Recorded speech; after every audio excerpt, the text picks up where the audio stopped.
So I've been on treatment since 2013. It's 2020 now.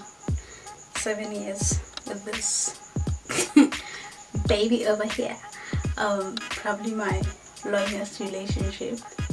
But hey man, all I need in this life of sin.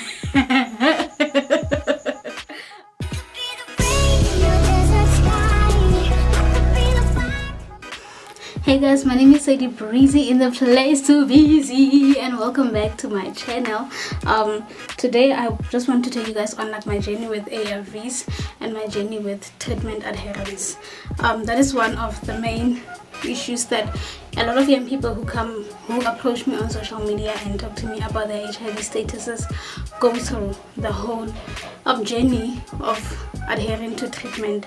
So I thought I should take you guys on like my journey with ARVs, just to show you guys that a lot of the times when people come on my social media and they speak to me about some things, they tend to feel like my journey has always been so perfect, where it was literally I was diagnosed and immediately I started disclosing, and I keep on letting them know that my journey is not a perfect journey. So I need you guys to kind of see it. Alright, so we all know by now, hopefully, that I found out about my HIV status when I was 14 years old, and before then I was not on any treatment, and from age 14 until age 18 I was not on treatment as well. Back then we used to sound so old, like back in my times.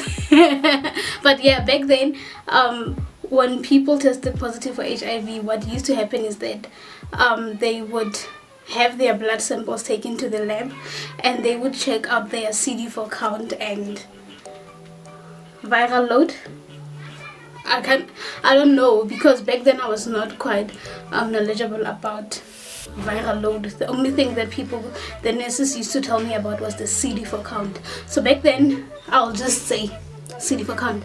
So back then they would take our blood samples and take them to the lab, and they would test for like the CD4 count and stuff. And I guess the CD4 count has to be up and your viral load has to be down. So my CD4 count was not good, but it was just okay, because also there was like a limit.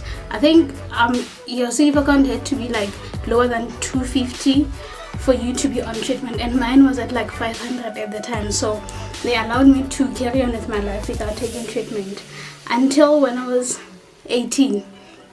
When I reached it, so what had happened back then is that I found my results, and I was told that no, you no longer, like, you don't need to be on treatment for now. And they gave me some pills, but what they didn't explain to me at the time was that these pills, like, you have to take them consistently. It's a monthly thing. So I thought it was a once-off thing, because there was no communication about how I was going to take these pills. And I took them once, and once they were done, I never went back again. Yeah. So 4 years later, when I went back, when I started having those sores around my chest, around my neck, and in my face, as I did mention before, I was in so much denial that I used to feel like I think I didn't even think of HIV when I started having those sores. In my mind, I was just thinking, I need to get some ointment. I need to remove these things from my face because I want to look pretty. Right? Go to the clinic, and they were like, babes, you know you came here like a few years ago. You know you tested positive for HIV. Your CD4 count has dropped, your health has deteriorated, and you need to be on treatment. And that was when I think it kind of dawned on me that you are living with HIV and you need to start taking your health a bit more serious. At the time, my CD4 count was like 65 or something. It was very low, and I had to start taking treatment. And I remember coming back home from the clinic, and I had a smartphone with me. Right? So I went on Google and I searched side effects of ARVs, and they were saying things like my hair was going to fall off, and my teeth were going to fall off, and I was going to be like, my body was going to change, and all those other things that really scared me. And because I was literally 18, I remember crying and saying, God, I'm just 18. I don't want none of this. And also in my mind I was thinking, it feels like these pills are just meant to make me feel shameful for living with HIV, and I didn't want that. So I was just like, I rather I die. So I went back to the clinic, because before getting on treatment we had to go through something called adherence counseling, I think. So basically it was like counseling that kind of prepared you to get on treatment. When I got to that room, I was fully armed with information. I got there and I was like, ma'am, don't lie to me.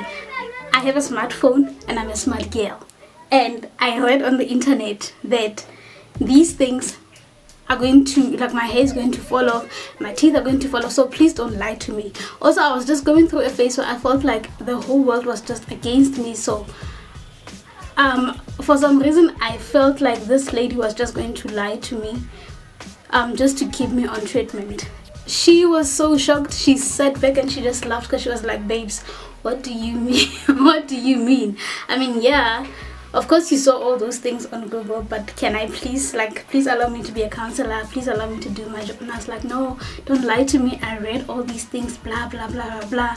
And I was like, listen, I'm giving these pills 1 month, and if by the next month I don't see any changes, I start seeing my hair falling off, then I'm never coming back. And I took the pills, and I took the pills, came home, and when I got home, the first decision was that I was going to start taking them at like 7 p.m. Got home, I was so scared. Alright, 7 p.m. came, I was like, no, I'll take them at 7:30. 7:30 came, I was like, no. 8 came, and I was like, 8:30. And that is how I started taking my pills at 8:30, because by 8:30 by 8:30 I was just like, no, I'm never gonna find the perfect time to do this, so I just need to get it over and done with. And I was so scared. I remember texting my best friend just after taking the pill, and I was like, bruh, I just had it. And it's like we were waiting for something to happen. Well, I was waiting for something to happen, because I was so scared of what these pills could do to my body. Honestly, the only side effect that I experienced, and I know that side effects vary from person to person, but what I experienced was just drowsiness. And because I take them at night time, it was not like, it didn't inconvenience any of my life, because I would just get into bed and sleep. So what I'm going to do now is I'm going to, because now it's still daytime and I'm shooting this like in the daytime, I'm going to insert a clip later on when I take my pills at like just after 8, like 8:30, and I'm going to show you guys how easy it is to get on treatment and to adhere to your treatment. I just want to show you guys how easy it is to take your pills. It's not that difficult. Yeah, I'm not gonna lie, right? But this is a small price to pay for your life and for your health, and I just want to see you guys fully adhere to your treatment. I want to see you guys reaching viral suppression, because honestly it's not a privilege for like people who are better. No, everyone who's living with HIV can be virally suppressed, and you just need to get on treatment. Thank you so much for watching my channel. I love you guys so much. If you like this video, please give it a thumbs up. Please comment down below if you have anything to say, really, and please just share my video if you think that there's someone who could use it. Thank you so much for watching. I love you guys so much. Bye. Hey guys, so I did say that I would come back to like take my treatment on camera, and the time is now. Full time. So the only reason I'm doing this is just to show you guys how legit it is, just so easy to do this, and it's not as difficult as we make it out to be. And I like saying that living with HIV is life changing, but it's not life limiting. So all you need to do, as I mentioned earlier on, is just take this and you're going to be okay. You don't need to do a lot. There's not much you need to do. It's not a lot of pills. It's literally one pill, and you just take it, and yeah, you're gonna be fine. All you just need to do is to just adhere to your treatment, and that is what I'm doing right now. Taking my pill.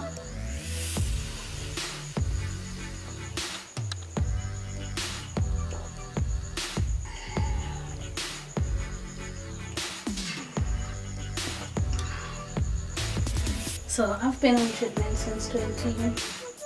It's 2020 now. 7 years with this baby over here. Probably my longest relationship. But hey man, all I need in this life of sin. Thank you so much for watching my channel. I love you guys so much, and all I want to say right now is just take your treatment. Just take your treatment. That's all you need to do for yourself. And this, as I mentioned earlier, is actually the smallest price to pay. So let's just adhere to our treatment, and let's make sure that we just keep on proving to ourselves how great we are, even while living with HIV. Thank you so much for tuning in. I love you guys so much. See you guys on my next video.